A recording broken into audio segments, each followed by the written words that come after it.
You have been selected to be relocated to Site 616, located in Las Vegas, Nevada. There will be alcohol. There will be gambling. There will be sin. But not for you. You've been picked to make sure what happens in Vegas stays in Vegas. You will be firing bullets blessed in factories, bathing in mass-produced holy water, and researching things that the Vatican would rather you not know. Vegas is called Sin City for a reason. We are in their home, but that doesn't mean we have to bow to them. With all that in mind, there's really only one rule in Under Vegas. The house always wins.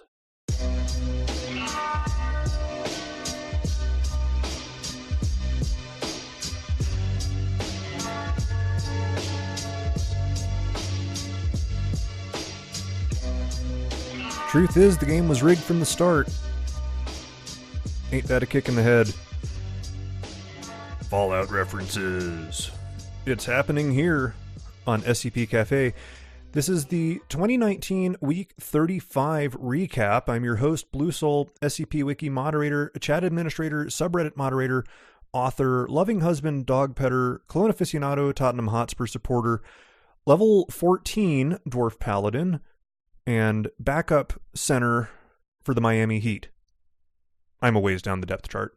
I'm 5'2". Anyway, this has been a more reasonable week. Altogether more reasonable on the cafe front. Whereas the last few weeks have had a lot, and a lot of skips, respectively. This week we're down to a typical sort of number of 12. So I was able to pick out 6 good ones, and we're going to get to those in just a few minutes. I do want to thank my new patrons, Adron, I'm sorry, one of those two I feel is probably correct. It's probably not. It's probably something else. As well as Dakota P. Thank you both for your patronage. Dakota does get a little welcome kit as part of the $25 double shot tier, including a 6-inch decal either in the SCP or Cafe logo, a enamel pin or a Site 19 access card, and their choice of a Keter, Euclid Redacted, or Data Expunged decal in white. And I will also make mention of any article on the wiki with a short message of their choosing between the second and third works covered in this show. They elected not to do that this time around, but the offer stands. That's how it goes. Now, I had mentioned last week I was going to be kicking off a rewrite episode. I still plan on doing that. I got really, really distracted with the launch of World of Warcraft Classic, and I have been really digging into that. And there went all of my free time for the week. So, hence the level 14 Dwarf Paladin now. So my plan is to tackle that on Monday, since it is Labor Day here in the States, and I will have the day off. So I'm going to try and see what I can do there, get some bonus content recorded, and start rewriting this article. I think it's going to be a lot of fun, and I think it's going to be, hopefully presented in an interesting way. And I don't really have a script for it. We're gonna talk about what the thing is and sort of build out organically what looks like it works, what looks like, we should get rid of, and what just needs little adjustments. So I'm excited for it. This is going to be something entirely new for me. This will be my first attempt at a rewrite, actually. On the wiki, there is a workshop coming up in 8 days, Saturday, September the 7th at 6 p.m. Eastern. Improving Your Prose by the Great Hippo. That is an authority figure. I trust Hippo to run a very good workshop here. I would highly suggest showing up to the workshop channel on SynIRC because this is a great opportunity to ask questions from one of the better writers on the site. So that's all I've got. We're going to get into it. I've got 5 and a long boy of the week. The first 2 are shorter pieces that I think do a great job of evoking a really solid Series 1 feel.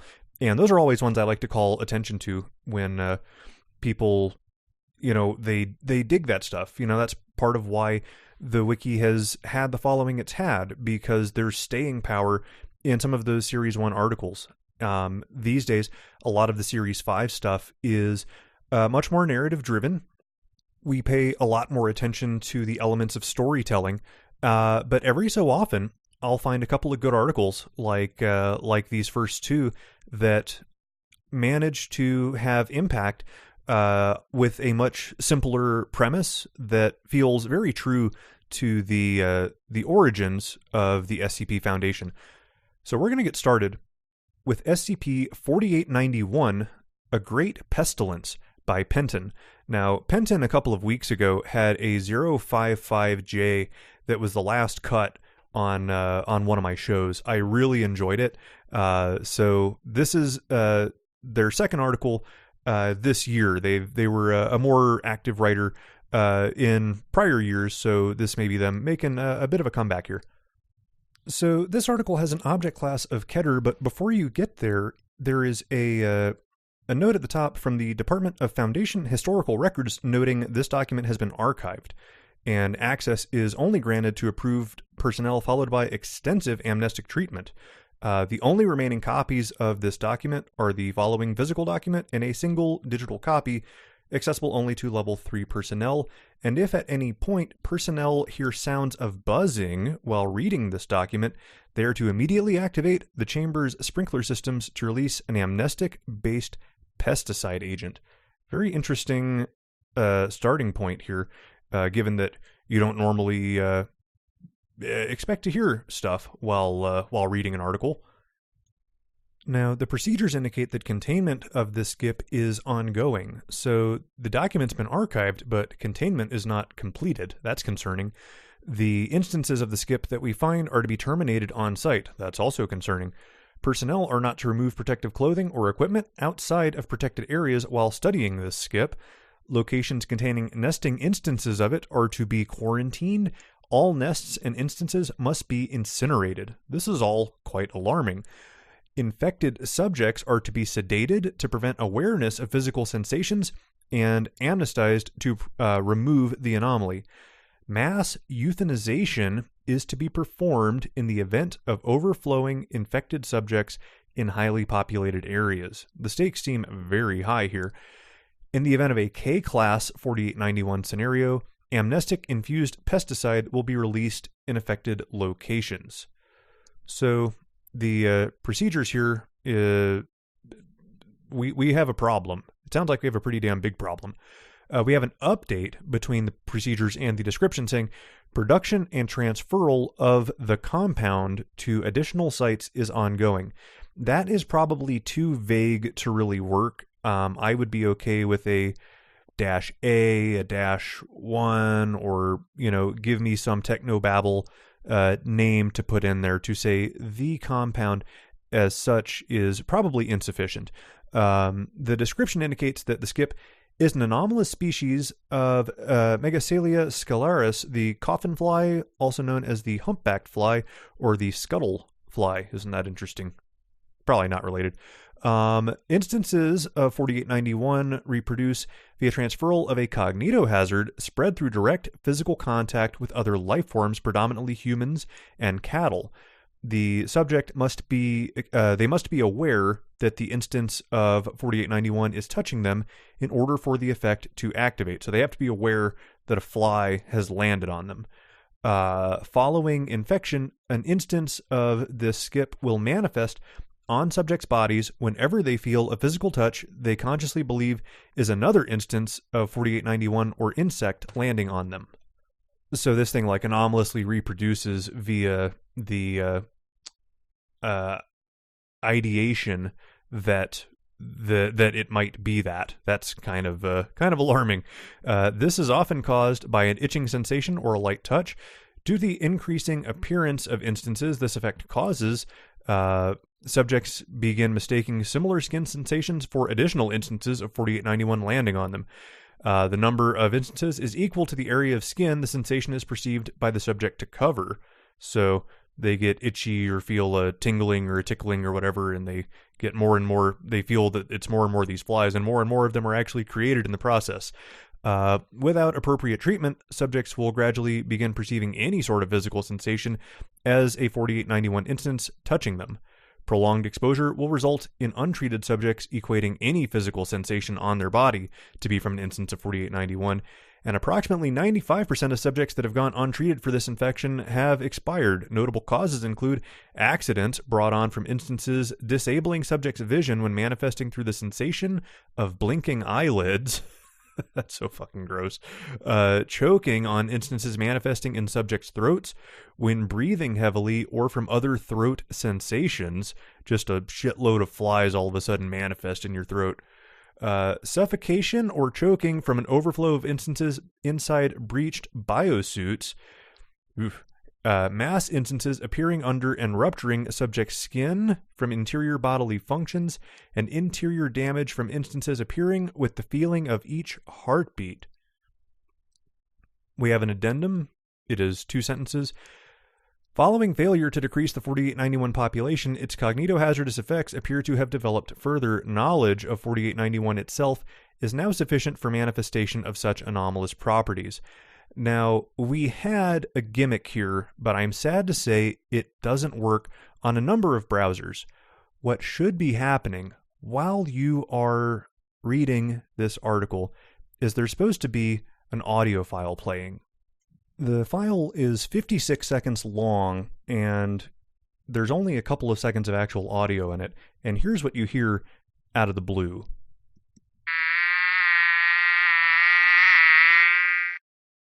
It's pretty good, isn't it? So that's supposed to trigger about 30 seconds or so into the reading of the document. Unfortunately, autoplay audio doesn't really consistently work. So many browsers have turned that off as a service to their users because, well, none of us really enjoy autoplay audio when we didn't expect it, because it's usually an advertisement or, that sort of thing, generally ruining it for others. So what I really like about this piece is that it is a very, it's got a great creepypasta feel, a great original Series 1 feel, where we're trying to really get after the reader mentally from a couple of sides here, both the having the sound trigger as you're reading this stuff, and then the down the line, those long-term effects of hearing a fly or seeing one on you and getting a little freaked out.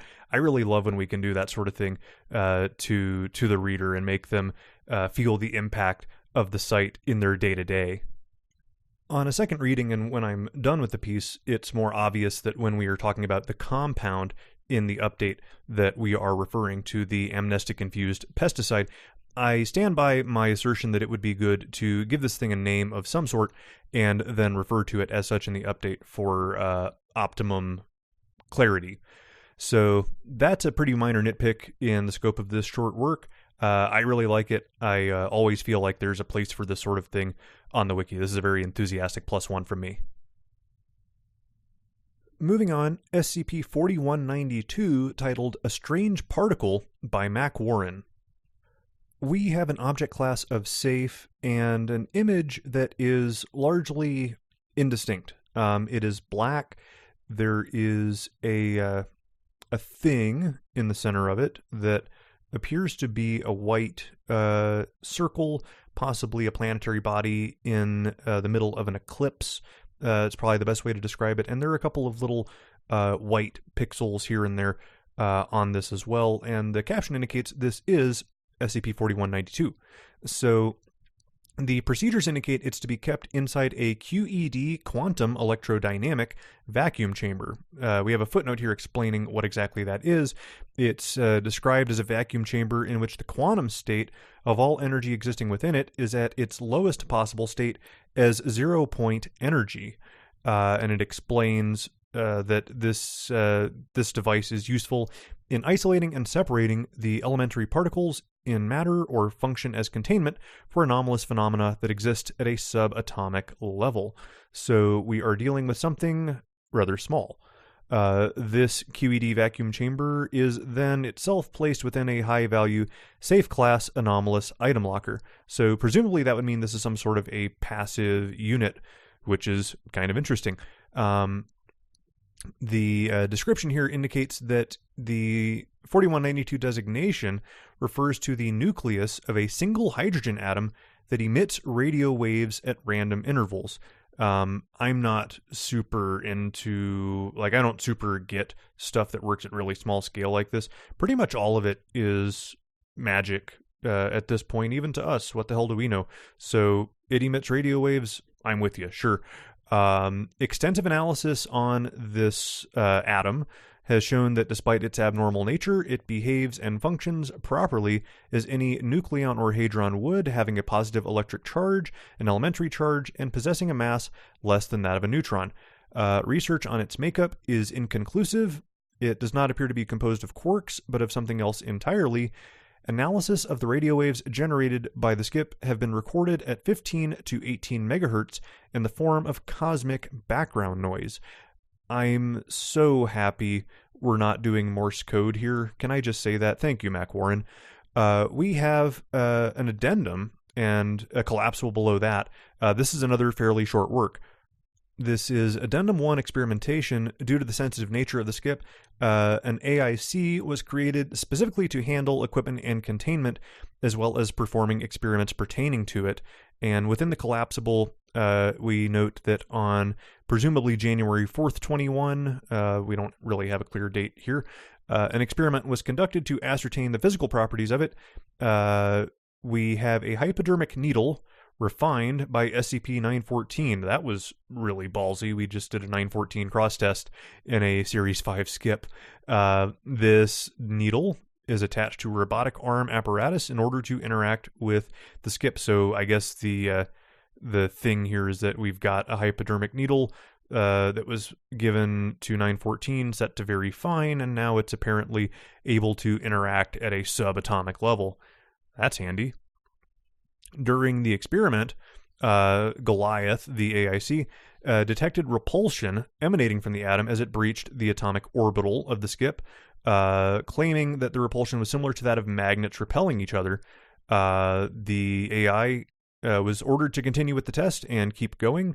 The experiment was immediately interrupted by an Omega-1 alert from Foundation satellites. I'm going to take a brief pause here and note that Omega-1 is actually the name of a hip hop producer from back in the 80s, 90s, even into now. He's does a lot of indie stuff, but probably most notably worked with Aesop Rock on his Labor Days album. And Labor Day is coming up here in a couple days. Anyway, we're interrupted. Omega-1 alert. This alert reported an extremely large celestial object approaching the planet. Imaging from the satellite feed depicted a tubular metal rod with a projected collision directed towards the North American continent that was expected to strike Philadelphia, the current location of our site. Goliath withdrew the needle apparatus from 4192. The large object immediately reversed its direction until it could no longer be detected by satellites. Following this, all testing with 4192 is forbidden. There are no plans to continue research. End article. As above, so below. I think that would have been a better title for this. This is one of those we don't explain a lot. We set the groundwork enough to where we've got all the mechanics in place for the article to do its thing. It does it, and it gets out. That's great. This is a very well received article. This is currently at plus 70.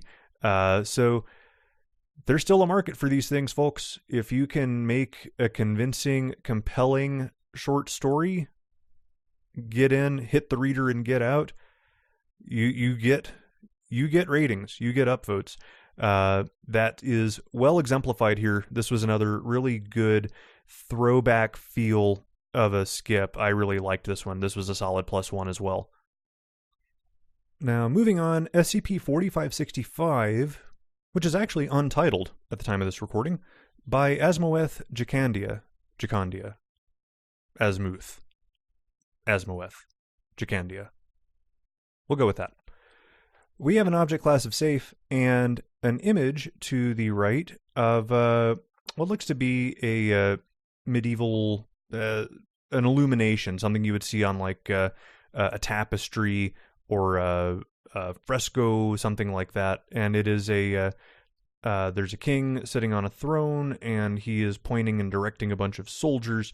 The caption says, "This is King Peter V of Aragon opening a portal for his knights." So this work was just on the cusp of getting the long boy treatment. It is quite lengthy. I'm going to try and hit the high notes here. This has got a lot of really deep history woven within it. This is one of those where taking the time to read it and kind of keep track of things as they're brought up will pay dividends. I think you'll get a lot more out of the work, and I find it's currently very underrated at plus 19. There's a ton of effort put into this thing. Our procedures here are interesting. They're mostly to do with the curation of content. Historical manuals and reference books regarding the Albigensian Crusade are to be acquired and then stored in Warehouse 14-3. Existing information online or in academia concerning the above-mentioned event is to be analyzed by Foundation historians and adjusted accordingly, and all historical artifacts or items found in the southern French province, I bet I gotta say that a bunch more times today, of Occitan are to be assessed for anomalous properties and contained.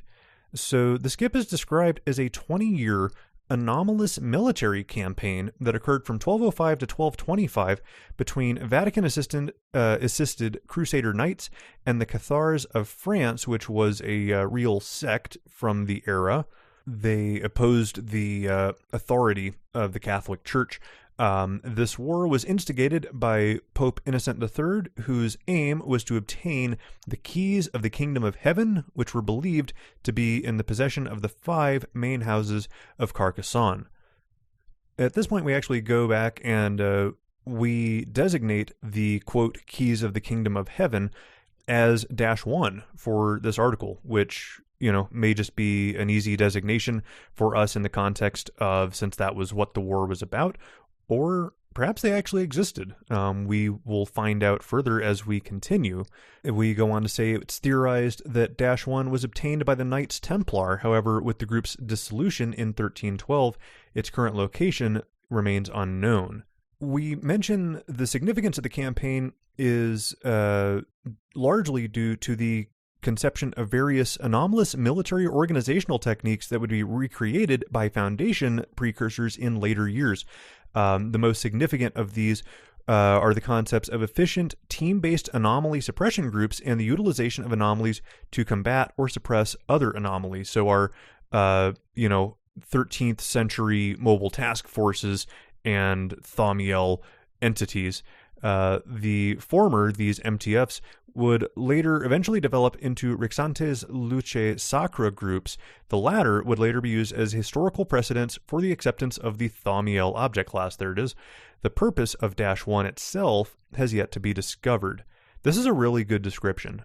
This is a pretty accurate, high-level overview of everything you're going to run into in this piece, and the documentation, which makes up most of the rest of this, actually all of the remainder of this piece, is just background and building out this very interesting 20-year conflict.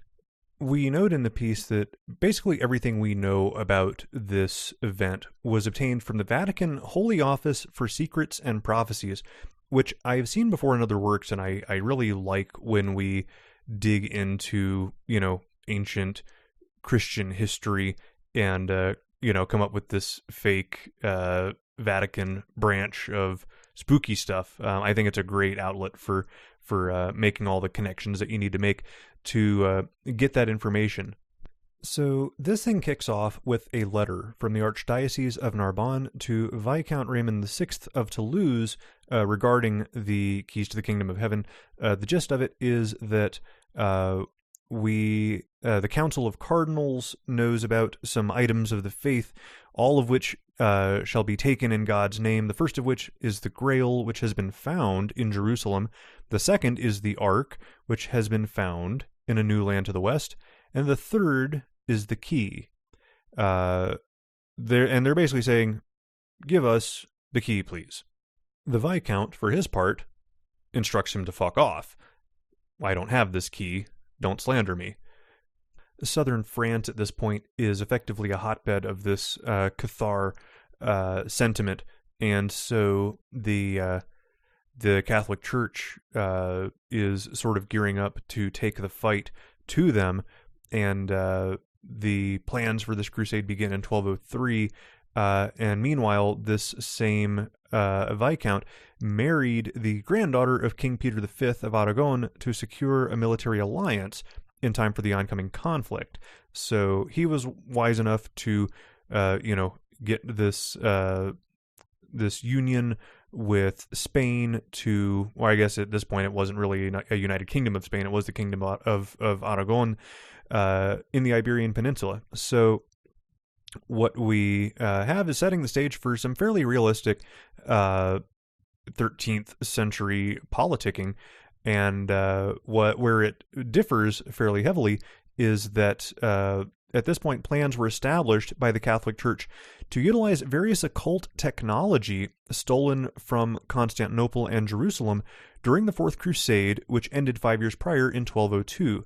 And in 1204, the Council of Cardinals announced the start of the crusade and called for volunteers from northern France. And due to the low amount of initial crusaders, the Pope permitted the use of psyche-altering machinations that persuaded more individuals to join the conflict. So this is our first sort of shot across the bow here, where we're seeing some anomalous stuff at work and being used by the Catholic Church.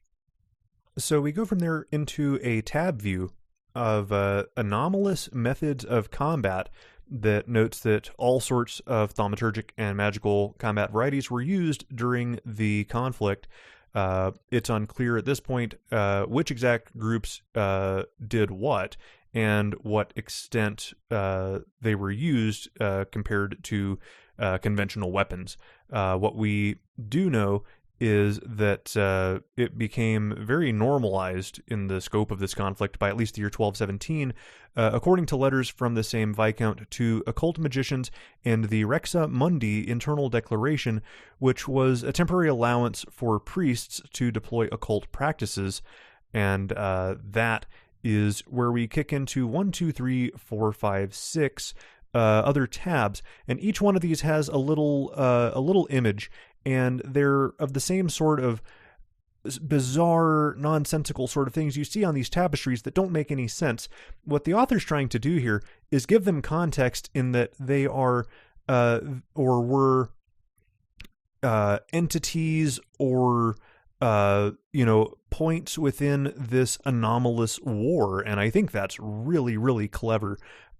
We have things like the corpse fiends, which were beheaded prisoners of war, and the image here is beheaded corpses with their faces sort of superimposed across their torso. The idea here is that this does exist somewhere in a tapestry, and we're trying to give it some pseudo-historical context. I really love this whole idea. So there's quite a few of those, and we go into another chapter in the book here, and it says that Raymond V was assassinated in the sacking of a town in 1220. In the same year, his 3-year-old son, Raymond VI, a reality manipulator, summoned various demonic entities that caused a rebellion through the ranks of the church's army. And in a final bid to steal the key of heaven from Raymond VI, Pope decided to besiege the capital city of Toulouse. What follows after this is basically a log, as though it were spoken in, it's not quite Middle English, because that would be fairly unreadable. It's closer to the sort of High English you would see in something like the Knights of the Round Table. It's not quite there. It's something in between. It has occasional little diversions into older English. The note here, the big note, is one towards the very end of the log. It reads, "The key hast been given to Raymond, but they hast overrun God's city. Praise beest to Peter, Raymond, and all who is square in God's name. 5 keys, 5 counties. They will die in 3s, but we die in 5s. That sounds an awful lot like the Fifth Church. Sure does, doesn't it? So this thing continues, and we note that during the siege, the 3-year-old Viscount Raymond VI obtained the key from its storage place, so he did have it after all. When the siege ended, a massive blast engulfed Toulouse and many other neighboring cities. The true cause is unknown. It's theorized it was caused by the magician Jeronium Malgerius, the acting Archbishop of Catalonia. And after the full defeat of Raymond VI and Peter V, the French, King Philip II, occupied the region. The Catholic Church oversaw the rebuild, especially of the city of Toulouse, in which they installed the Knights Templar. We go from this into a letter from the head of the Knights Templar to the Pope, and it reads, to His Holiness, Pope Innocent III, from the follower of God, head of the army of heaven, Christian de Bois, the Grail has been taken from the flesh. This is a link to the Sarkicism hub. The Ark has been extracted from the far west with many deaths, and the key has been obtained from the 5 houses of France. That is a link to the Fifthist hub. Soon we will begin construction. He is no longer broken. End article. So that was also a link to the Church of the Broken God hub, if you didn't already guess that. So the containment here is more on trying to catalog this really bizarre, medieval conflict with what are several predecessors to modern GOIs. I really loved how this thing was put together. I found it to be really fascinating, a really engrossing read. My gripes with it are squarely in the Old English attempted to be used here. There are some inconsistencies with it, but you do sort of do that at your own risk when you're trying to set this that far back into the 13th century. So that's a pretty minor nitpick in the scheme of everything else that is going on here. This is criminally underrated. With my +1, this sits at +19. I strongly suggest giving this a read. I found it to be absolutely outstanding. +1. Moving on now, SCP-4436, titled Jesus Saves by Spike Brennan. I wasn't expecting to see this. Spike shows up in the staff chat once in a blue moon every, I'd say, 4 to 6 months. And he showed up a couple days ago with a draft, and I didn't have a chance to look at it at the time. And by the time I did have a chance, he had already gone ahead and posted it. So this has an object class of safe, which is struck through, and Yesod is there instead. This is a link to his proposal, which is a pretty fun religious one, whereby the short version is there's a blind spot in God's vision, and we have set up shop there, and eventually we sign a contract with God, laying what we can and can't do while in this blind spot. This also looks to be religious in nature, given the image, which is a supercomputing cluster inside a chapel. You can see burgundy ceilings and then big archways and fantastic construction all behind it. This is actually a fairly famous supercomputing cluster. This is Mare Nostrum 4 at the Barcelona supercomputing cluster, which is actually, this is not a doctored image. The cluster is within a former chapel. So it's a really cool juxtaposition, and I feel like I could see the thought processes sort of clicking here. Like you see the image and it's like, oh, I could do something with that. So the procedures are very interesting. I'm gonna read them verbatim because they lay out a lot of a very strange set of expectations to later meet. The hardware on which SCP-4436 is stored is to be maintained in a computer server clean room within Site-48 that has been dedicated for worship purposes in accordance with chapters 9 to 10 of the Ceremoniale Episcoporum. The entirety of Site 48 has been consecrated as a monastery of the Order of Friars Minor Capuchin, with the site director being co-designated as its abbot. The protocols for physical custodianship of SCP-4436's hardware are set forth in Document C. Operation of and interaction with SCP-4436 is to be scheduled so as to avoid conflict with 4436's observation of prayer in accordance with the canonical hours of the Order of St. Francis. Technicians who interface with or participate in the maintenance of SCP-4436 are to consist of Foundation personnel who are Capuchin monks. So there is hardware with its own prayer schedule, and we are going way out of our way to accommodate this thing. So we then have an addendum to these procedures as of April 12th, 2020 Black Box.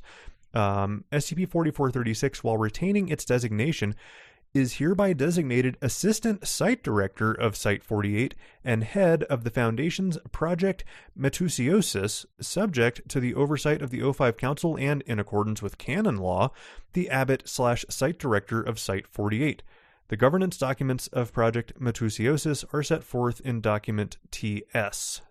There is a lot to piece together by these procedures. So the description is, it's only about a paragraph. It's a large, active distributed database presently stored in an array of supercomputers located at Site-48. Prior to the migration of the database to its present hardware configuration, SCP-4436 consisted of a non-cryogenic imprint of the brain substrate of William of Ockham, a 14th century Franciscan friar and theologian. See accompanying documentation for the particulars of the storage medium. Those actually end up being rather important. So William of Ockham, that is Occam's razor William of Ockham, if you're familiar with the man. We have selected supplementary documents from the full file follows, and the reference 1 is from William of Ockham in an illuminated text from 1346. The gist of this is that he is trying to understand the secrets of transubstantiation, the physical transformation of Jesus Christ into bread and wine.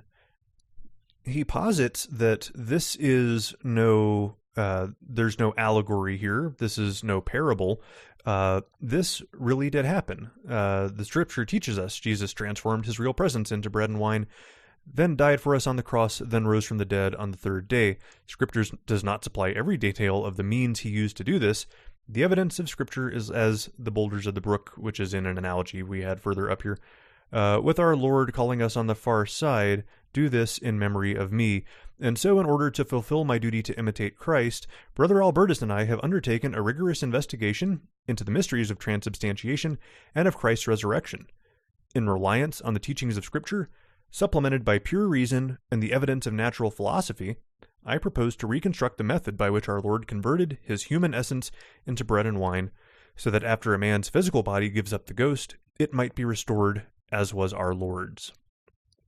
So, William of Ockham had a plan to follow in the footsteps of Jesus and turn his self into bread and wine.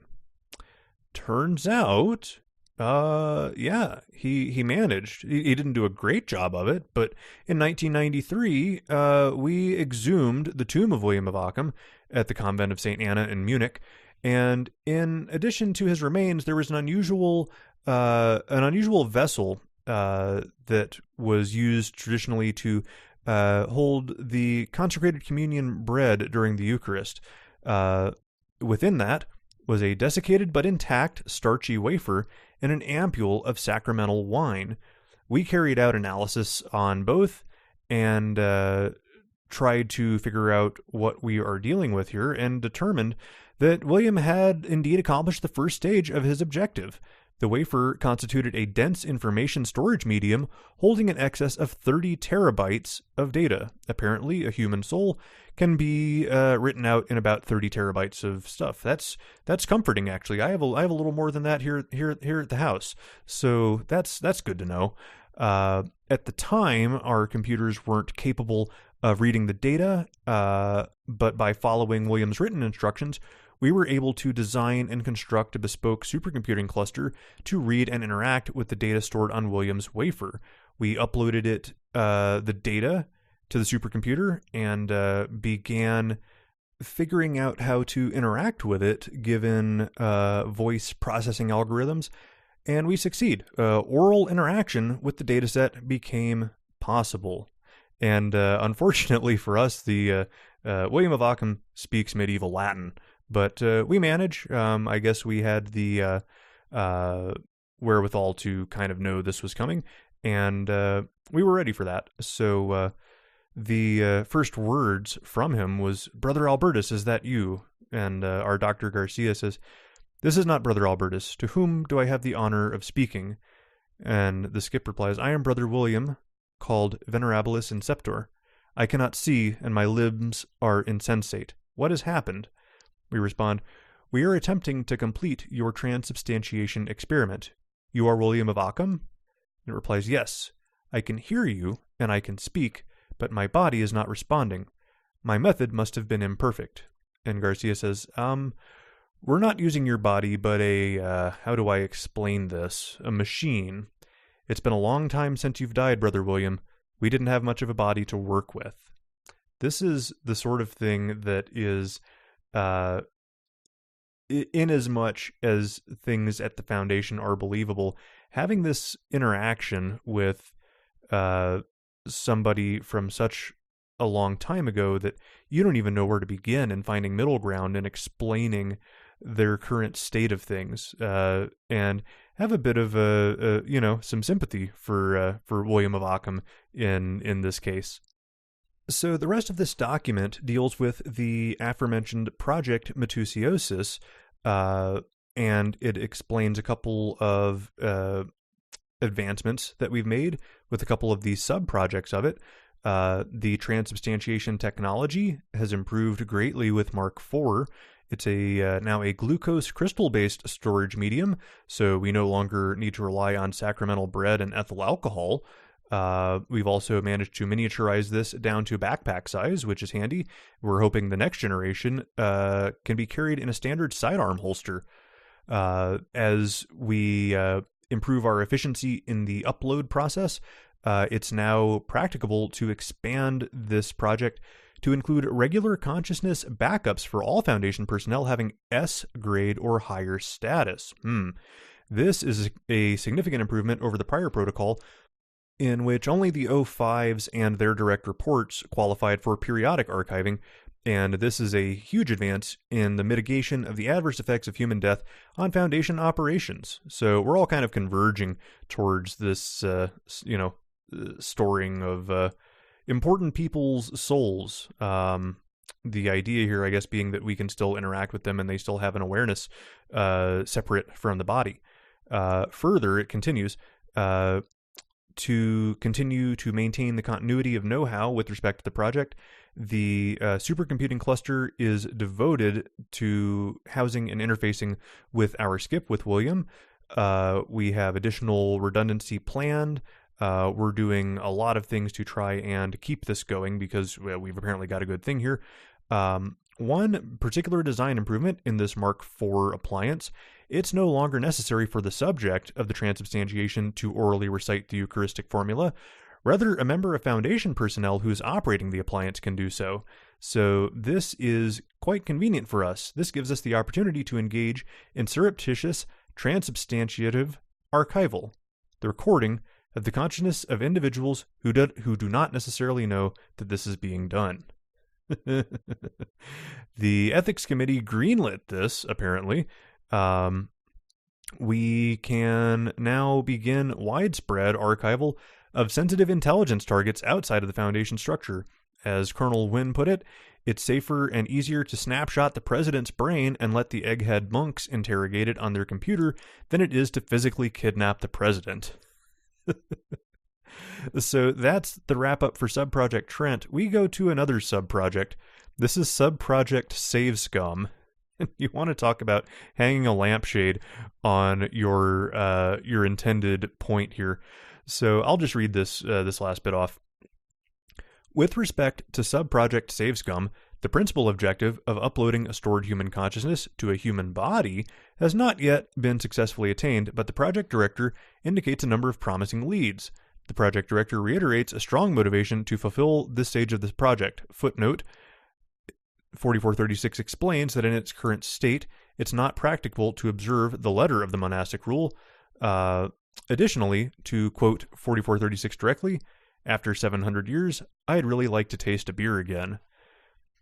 In the meantime, the existing practice of uploading stored human souls to appropriate alternative hardware will continue, and it should be noted that under the Matusiosis protocol, the upload of a stored soul to hardware, or by extension to a biological body available for that purpose once we figure out how, would not affect the stored copy of that dataset, which could therefore be uploaded to as many concurrent hardware or biological instances as circumstances require. Yours in Christ, signed Friar Rodrigo Gonzalez, OFM CAP Deputy Project Director, and article. I really dig this piece. So this is another one where the O5s, those wacky O5s are at it again. We are trying to cheat death. With all the ways and times we have tried to cheat death, it's amazing we get anything else done at all. This is a really interesting way to go about it, in that we've got a working theory. We've got, in fact, a viable proof of concept here with William of Ockham figuring it out, 800 years ago. So what we're doing now is trying to apply modern science and technology to a deeply religious practice, and that would indicate to me that science and religion aren't all that separate after all. And that's something in Spike's proposal that is sort of confirmed with the whole concept of Akiva radiation. And I don't remember, was that mentioned in here at all? Yes, we mentioned it in footnote 3, the standard sidearm holster. We are trying to our new challenge to further the miniaturization of our backpack-sized transubstantiator is miniaturizing the Akiva shielding, the scientific unit of measurement for divine grace. I like this. This is... I love when we have these blends of religion and, well, computing. This is... we don't get too into the weeds on the computer science stuff, and that's for the best, because it's, for something like this, the least interesting part of the work. And then the whole thing with Project SaveScum of, yes, we've got our souls uploaded to a supercomputing cluster onto a storage medium, and if we die, we fuck up in our physical body, we just SaveScum it. We just put it on a new body, maybe a robot body. It sounds like that's, not out of the question. So, we tell them, you tell the O5 Council, hey, if you die, you could come back in a fucking robot suit. And they go, hell yeah, take all my money. I really love this piece. This is Spike's first piece in almost exactly a year, and almost 2 years to the day of the proposal that this goes back and references. Always interesting that I think people do sort of have these weird schedules, whether they know it or not. So maybe somewhere around early August gets the bug, like, I want to write something. He's done that 3 years in a row now. I think that's fun anyway. I really enjoyed this. This was a good +1. Now, before we get into the last article that I'm going to be covering in full, I want to talk about the Long Boy of the Week. This is SCP-4485, titled Such Black Light, and this is a collaboration between Wodenaz and DJ Cactus. I think this was actually the SCP they were trying to get out for CollabCon. It ran a little late. I don't think it's in the running to be the winner, but I better late than never. And this was a heck of a thing. This uses some brand new code. There's a lot of graphical shine put on this thing, some effects I've never seen before on the site, and we talk in depth about sort of a splinter group that combines some of Are We Cool Yet and some of the Church of the Broken God into this new GOI called Hansarp that deals very heavily in Dada. Now, this was one of the reasons I didn't there's two reasons this got the long boy treatment. One is that it's fucking long. There's a lot of offsets and there's a lot of stuff to talk about. The other is that Dada as a concept doesn't really convey well in the podcast format. So, this uses a lot of art and, very interestingly designed pieces throughout, and the impact, therefore, I think is a lot greater when you can see the vision that these guys had, and how that sort of represented in the art that they made for this work. This has what seems to maybe be an unreliable narrator at times. We by the time we're done, there is some really, really trippy stuff going on in the locations of the final offset. There's some just great images to hammer home the scale of what this skip has led to, and it doesn't sound like it ends all that well for the Foundation. I really dug this.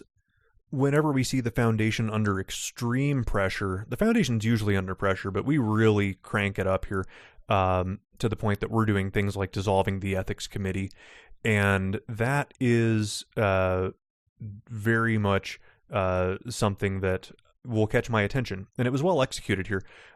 Further, this does a good job of explaining the reasoning behind its disruption class and risk class, which I sort of touched on last week, that this is used and then explained to hammer home why we're using it.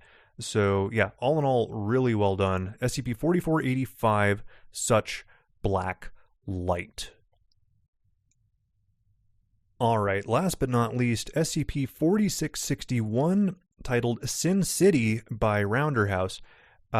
This is also getting into long boy territory. It was really odd this week, the dichotomy between, we had a lot of long ones, we had a lot of short ones, not much middle ground. That's okay. It was an interesting sort of thing. We have our the new ACS bar here of the containment class Euclid, disruption class Kennek, risk class warning, and as I kind of gave Cactus and Woden as credit, it is the sort of thing right now I'm hoping people do elaborate on in the works to sort of anchor it to this new disruption class at the very least. Risk class warning is kind of self-explanatory. The disruption class of Kennek, I don't know. I still want to see that elaborated on thoroughly by authors, as this thing is in its infancy, if you will. We have an image of the Las Vegas Strip. Notably dead center, we have the Luxor with its light at the top of the pyramid, which is sort of an iconic thing. This is looks to be fairly late in the evening. The sun is mostly set, and its light is aimed at the sky. It's very, very visible, and the caption here says Site 616 during a nightly waste ejection cycle. That ends up being very, very, very relevant as we continue through the piece. The containment procedures note the primary means of containment is the House Nicholas Theoplanar Vacuum Unit, that's some good technobabble, located in the capstone of Site 616, publicly known as the Luxor Las Vegas. The unit was designed in order to prevent another collapse incident. Both of those words are capitalized. So the incident, if you will, we achieved this prevention of a collapse incident by siphoning Tartarian resonance energy. We got demons. Our footnote basically confirms that. This is a form of radiation naturally produced by demonic entities. We are using this energy to anchor both the unit and Site 616 to the current theological plane of reality. The unit ejects waste every day at sundown. It converts the excess Tartarian resonance energy into alpha radiation and releases it in a narrow, concentrated beam of light. This beam has been measured at 42.3 billion candle power and necessitates the interior of the planar vacuum unit to be lined with heat-absorbent plating. I'm not science man. I don't know if alpha radiation can sort of be converted to light, or presumably that's, well, it says yes, the unit converts it converts the TRE to alpha radiation and then releases it in a beam of light. And I don't know if that's all the same thing. If the idea is that we're safely dispersing it, maybe we make mention that it converts the TRE to photonic energy or blah, blah, blah. As far as I know, alpha radiation's pretty gnarly. So yeah, I mean, you don't want to be in the line of that thing anyway. It'll probably cook you. But just an odd sort of thing I didn't really notice on the first reading. Anyway, the description indicates that 4661 is a region of space wherein the city of Las Vegas and the fourth circle of hell is reported in Dante's Inferno overlap. I like that we don't try too hard to stick too many big sciencey words in here. This is a little more chopped, but it avoids confusion. I actually really like the word choice here. They overlap. This results in the weakening of, and in certain circumstances, complete separation from baseline reality. 4661 contains an extremely high density of demonic entities and is sustained by the Tartarian resonance energy they produce. 4661 is in constant flux, and if uncontained, will fully collapse into the fourth circle. So we talked about a collapse incident before. I suspect I'm able to put two and two together here. So we talk about -B instances. These are Tartarian class demonic entities superficially resembling humans, which exhibit significant internal and limited external anatomical differences, small curved horns on their craniums, and a paler complexion than most humans, limited pyrokinetic capabilities such as manifesting sparks from their hands or igniting small objects. These abilities increase in effectiveness when exposed to individuals engaging in hedonistic activities, alcohol use, sexual intercourse, and gambling. These produce significant amounts of TRE. Las Vegas is it's a very prudish town. It's very conservative. You can't even go out with your ankles showing. Oh, wait, no, that's not how it goes at all. Wow, Vegas is fucked. So we noted the existence of 4661 between January 12th to January 2016. What's odd here is we don't have a year at this point. We didn't mention a year anywhere above, so that just seems like an oversight. But we needed to reestablish normalcy. So yeah, what's odd, I think this is actually intentional. We don't mention a year. I'm kind of scrolling through this thing, and I'm going to go back later. We don't mention a year anywhere, not even a black boxed year, which is I'm not super thrilled with that as something to explain away. Even a fully black boxed year makes more sense to me than omitting the year entirely, given what we're doing. We're a scientific catalog-y sort of place. Years matter, particularly now that we're in this sort of paradigm all the time of having things be set in the near future, the far future, and so on. Give me something. Not having one at all is kind of odd. Anyway, the rest of this work is laid out in addenda. Our first one is the initial report from day one, and this is headed with unexplained event report, and we have our location, our status of ongoing, our time, 11:49 p.m. local time, January 12th, present. And then we have disruption class Kennek. I really love this as a framing device for this disruption class. The initial event, we have sort of a something being recorded on the fly as it's going on. What's going on? how much is this event disrupting the public? And that's what we lay out here. That's perfect. We summarize the event as a spike in TRE levels in the area, accompanied by a significant drop in the Hume levels, which is your baseline reality. And a red visual tinge is manifested, and in come the demons. And the way they sort of operate is there's a suspicious lack of response from the public. They are lethargic, they're unresponsive. They also have no self-defense response against these demons. There are large, indistinct shapes visible in the desert outside the city, and they appear to be moving closer. Advise immediate response. So we go straight into the incident committee meeting, and this is sort of, they've gotten this little wire in, and they have to figure out what to do. So we've got sort of a meeting of the minds going on, and the dialogue through this is outstanding. Every bit of it. So the gist of this thing is that we are scrambling. We have, we're making some MTFs here. We're combining Hammer Down, Dust Devils, Holy Men, and Patriots into 2 provisional task forces, Kappa 12 High Rollers and Omega 33 Oceans 300, to which one of our guys says, Jesus, these guys couldn't wait 2 fucking hours? And the first guy responds, apparently if we didn't go in, Pentagram, we're going to call in the GOCs, so the GOC here. We don't want an international incident. In any case, it's done now, so let's figure out how to fix it.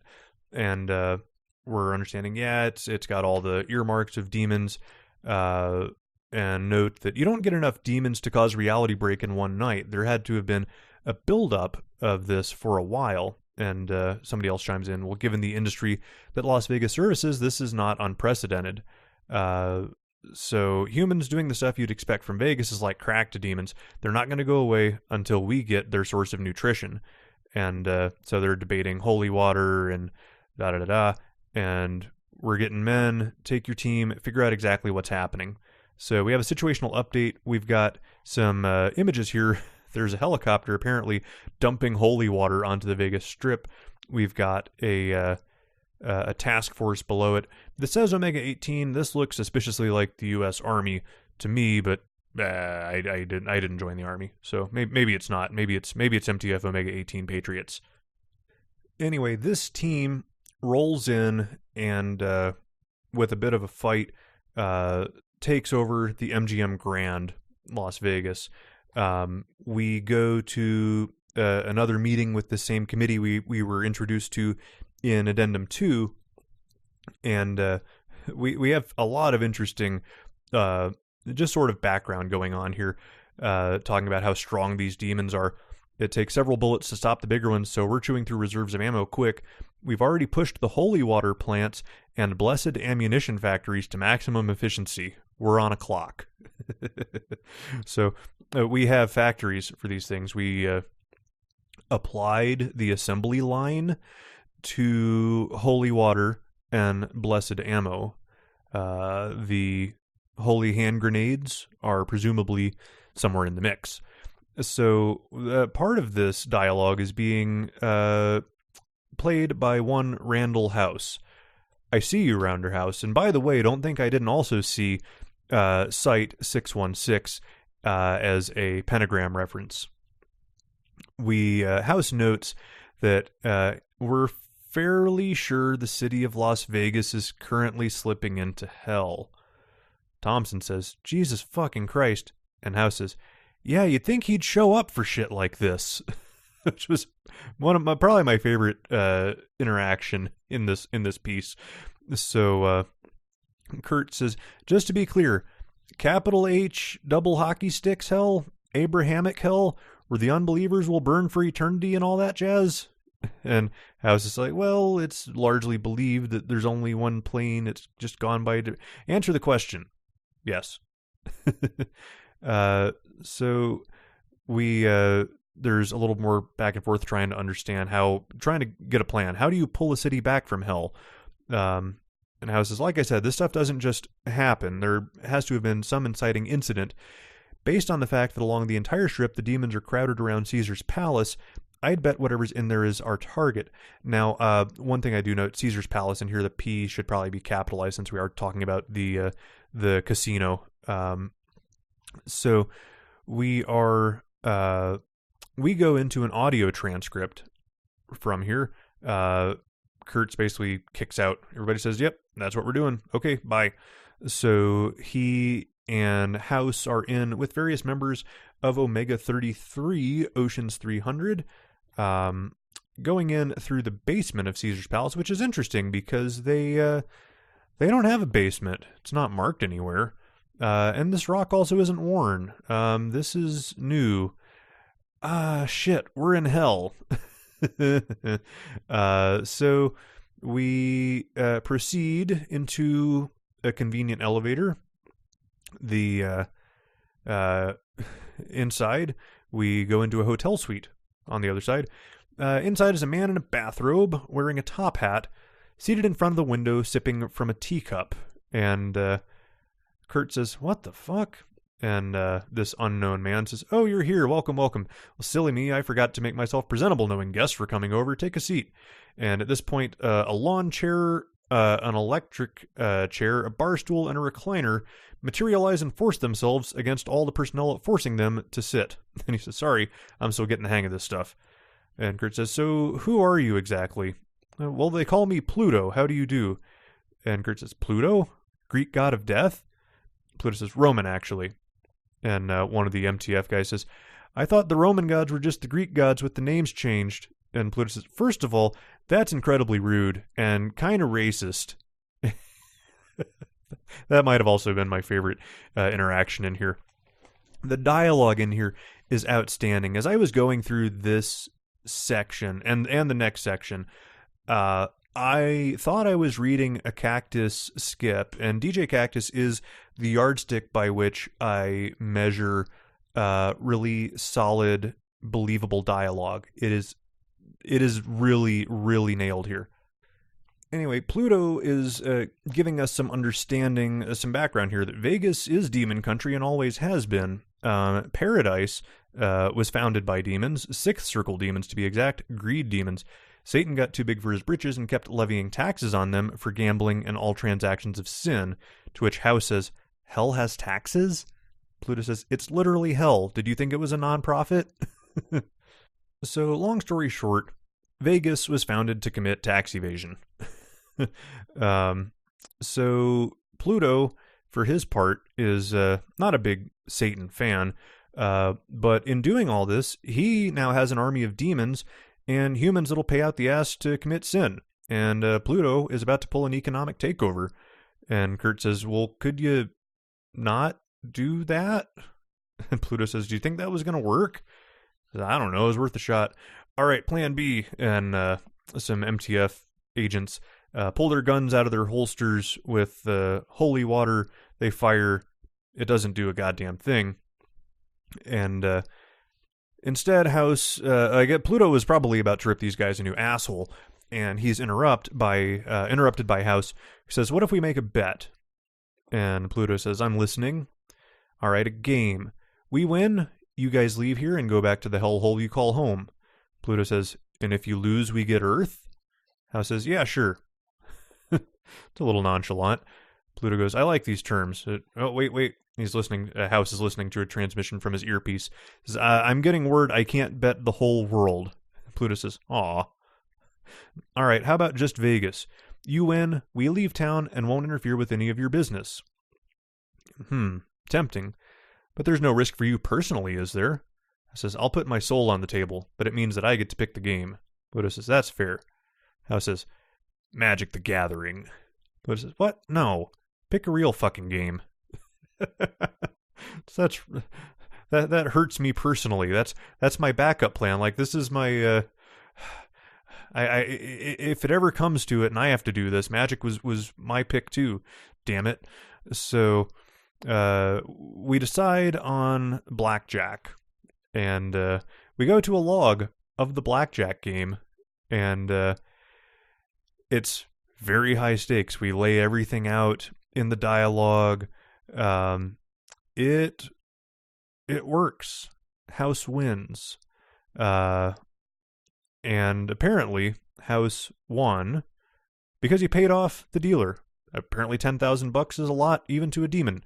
So, as House is like, great playing with you. Maybe we'll do it again sometime. Pluto says, well, I think you'll be playing with my colleagues for the time being. What? I told you Paradise was founded by demons. You think any human can handle the avariciousness it takes to run one of these mega casinos?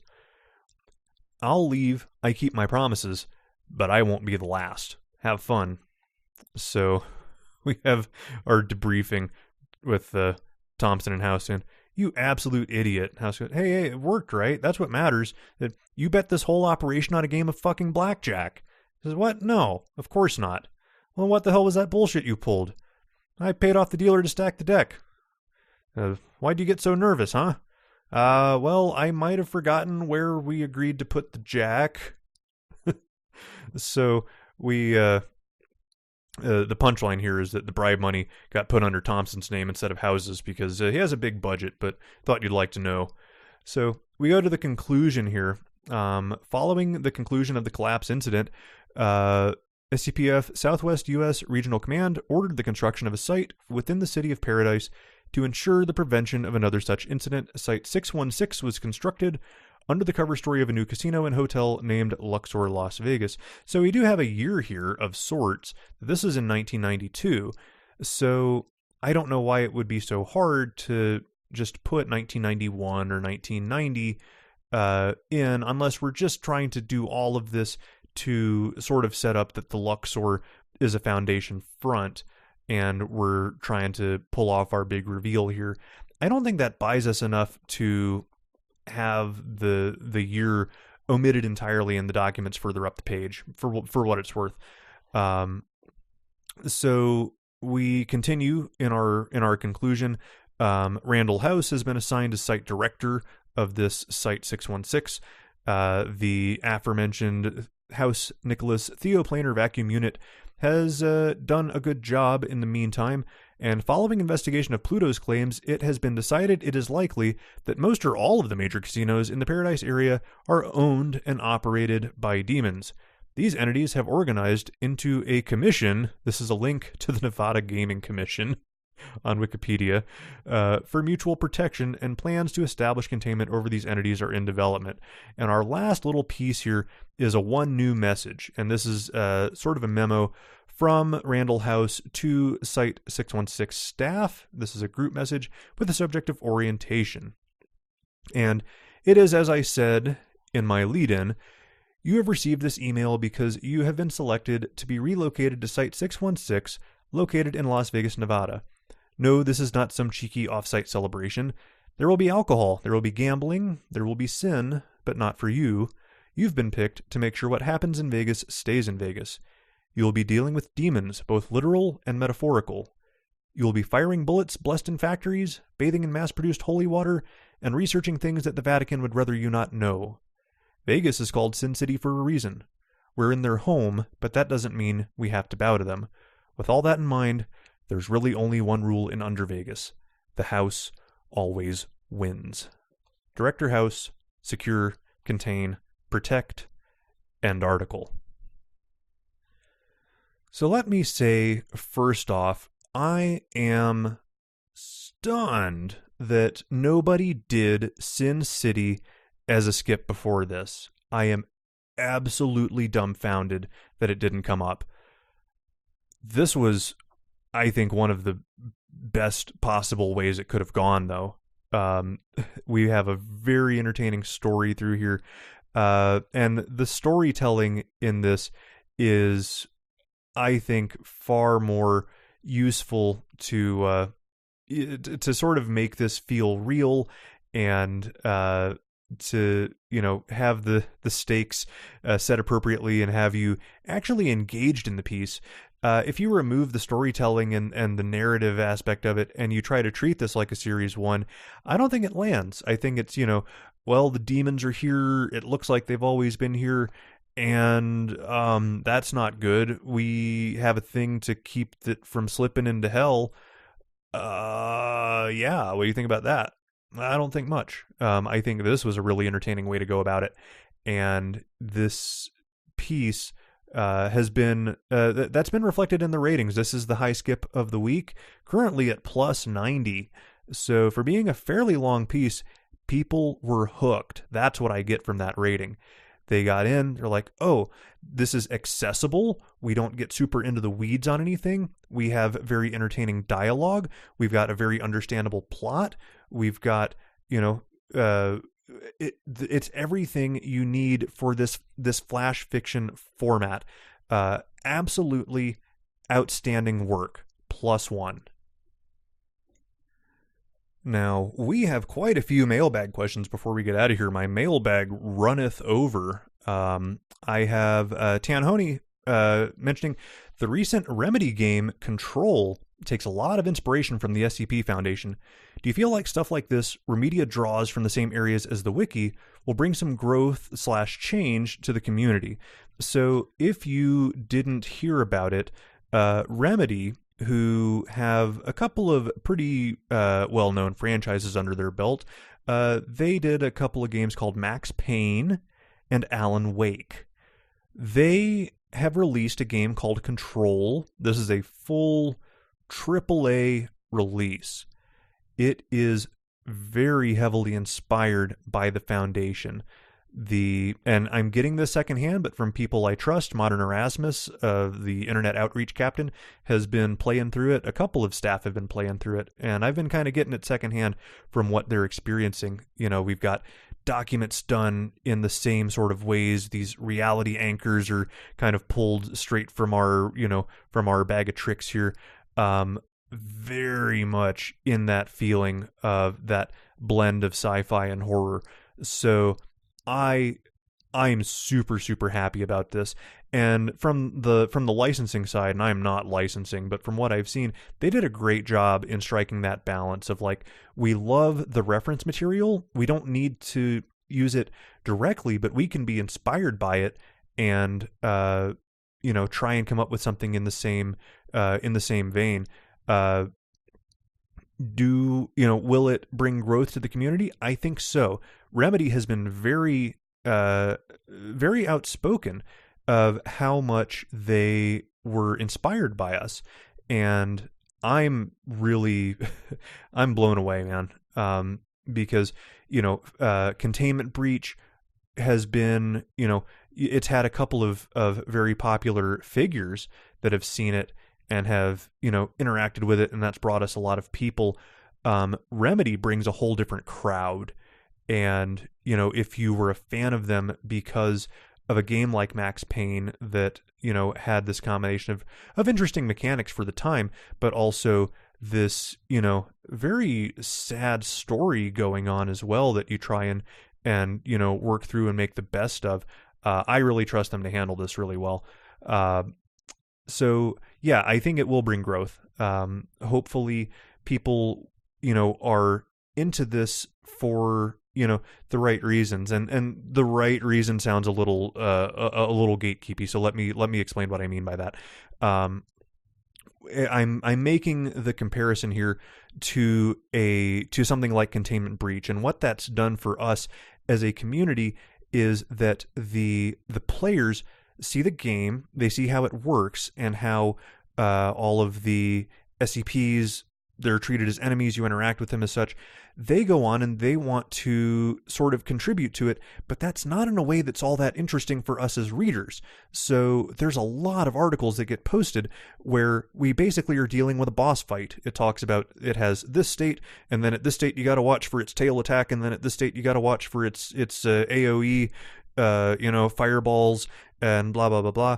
And we haven't had all that much in the way of sticking power for having really interesting articles come from the crowd that were attracted by Containment Breach. So it's interesting, and I don't know if Control's fan base will fare any better. It's early days yet. By all accounts, the reception has been really good. So I don't know what this will do for us in the long term. I feel like we must necessarily get some growth out of it, but the question is, how does that growth manifest within the community? What is it about the game and the universe that people like and that they want to actually get involved with, that they want to interact with it, they may even want to contribute to it. That is the big question, and it remains to be seen, but I'm excited to find out the answer. Crashington asks, how do you see growth for the wiki? Do you think it's good? Does it worry you? Growth is always good. Growth is a must for a community. The fact is, if you're not growing as a community, you're dying. And I've been around an embarrassingly large number of dying communities. We spend so much time on the outreach side of things, growing communities with the hope here is that we bring in writers to make stories that we all enjoy. That's the name of the game here. And without growth, you don't get those. What happens is you have, people are like let's say right now, for whatever anomalous reasons, the community stopped growing. You had the same group of people now that you ever did in the future. So people move on. They go find other things to occupy their time. Everybody at some point is, going to, at the very least, take a long break from this. And that number will only go down. So growth is a must. Does it worry me? Insofar as the technical side of things, growth is something that we have to kind of be mindful of. Should our host, not be capable of handling the load. And we've seen that with a few things at Wikidot. At some point, our hand might get forced on that. I don't know. But growth is only good. Even if it is something like the Containment Breach crowd, what you kind of hope for in a writing community is that you get the secondhand growth. You've got people that are like, oh, what are you doing? I'm playing this. Like, oh, well, what's that? Oh, well, it's based on this. And then they sort of get introduced to the foundation in that way, and they go, oh, this is really cool. This is really interesting. There hasn't been a ton of that, in all honesty, in what a lot of the games have turned out to be. Control might be a real game changer. I don't know. We'll see. But growth is a must. We'll leave it there. Christian Wright asks, do you think that there can sometimes be a disconnect between the community at large, perhaps specifically the subreddit, if you're able to speak on that, and the more current happenings on the wiki? If so, is that something you'd like to see change in? Yes, and absolutely. In particular, yeah, we can talk about the subreddit. We're approaching 400,000 subscribers on our SCP. We have about 65,000 users on the SCP Wiki itself. So if you apply there's sort of a law on internet communities. It's the 90 to 9 to 1 rule, and that is that 90% of your fan base will lurk, 9% will comment, and 1% will post new content. So given that you can browse both the wiki and the subreddit without having to register, you can, extrapolate those numbers out. We have potentially millions of people seeing the subreddit, and what happens in a big subreddit is large subreddit syndrome. This happens to the very best of them, and it's the nature of things. What will happen is if you can try to hold serious, in-depth discussions about less accessible topics, and when that happens, it is not as appealing to the broad majority of the users as something more well-known, more understandable, more accessible. This is how you end up with the same SCPs referenced over and over again, and that's just by sort of the law of big numbers. You've got a lot of people that are seeing this, and out of those, there are more people that are familiar with those and like it and will upvote it than there are jaded old folks like me that are tired of it. And it simply sort of wins out. That can also make it difficult to find the group to engage in that deep discussion because of how Reddit sort of operates.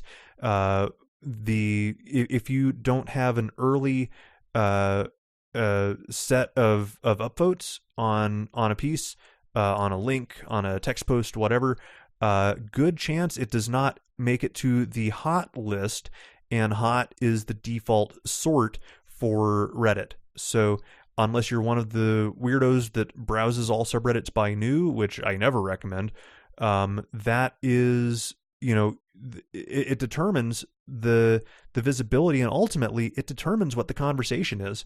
So it is a very multifaceted problem, and it needs a lot of thinking on how to address it. One thing I'm actually going to try on Monday, if I remotely can make time for it, is to hold a serious discussion thread on Monday. I wanted to do it last Monday, but I felt like I missed the time, because that's the other thing. Reddit is very gameable in when you post will determine your chances of the thing hitting that hot list and then potentially making it to number one on the subreddit, where you get all the people seeing it that are subscribed, because it might just hit their homepage. So I'm going to try and hold that on Monday, deep discussion on out-of-universe things. We're going to talk about the writing process. We're going to talk about getting critique. We're going to talk about, about the authors as writers, and about the articles as literary pieces. And I'm hoping that's interesting to people. We'll see. Keep an eye out for it on Monday, probably somewhere around 9 or 10 a.m. Eastern Time. AIS Ballard asks, what is one SCP or tale idea that you really want to do or want to see, but haven't thought of a good way of executing it?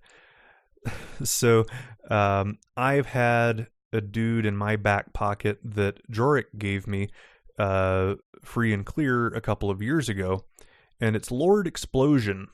And I expanded him out to Lord Explosion's Pyrotechnic Playground and Daycare. And I want to do something with Lord Explosion. Unfortunately, I was beaten to the punch by one Gearbox Entertainment and Mr. Torg. He is basically exactly what I had envisioned, so I am back to the drawing board with Lord Explosion, and more to the point, I want to do something with him that uses mixed media, either, like like blackened, scorched recruitment letter or something like that, something with high production values. And it's like I don't know which way I want to take it. I don't have really the time for it to do it justice anyway, so it's tricky. That's the one I would really love to put out there, because I think he's going to be a really fun character. Everything else is really like, I could do it, I just don't have the time to do it. Like, I want to do the Helping Headless Children skip too, and that just needs some recording time. And I know more or less how the story's going to go. It's just I gotta really be feeling it one day. I gotta really like, oh, I'm gonna do this recording, and I'm gonna bring the shit. I'm gonna do it, and do it good. Hopefully that day comes sooner rather than later. Adron, one of the three, says, I was watching a YouTube video of yours. I do have a couple of streams available on the SCP Cafe YouTube channel. And I saw an MF Doom poster in the back, so I had to support you. What is one of Doom's lyrics/songs that's really struck with you or made you a fan? So yeah, I guess this is visible from the stream side. I have in my room where I do the recording, I have a wall. It's floor to ceiling hip hop posters.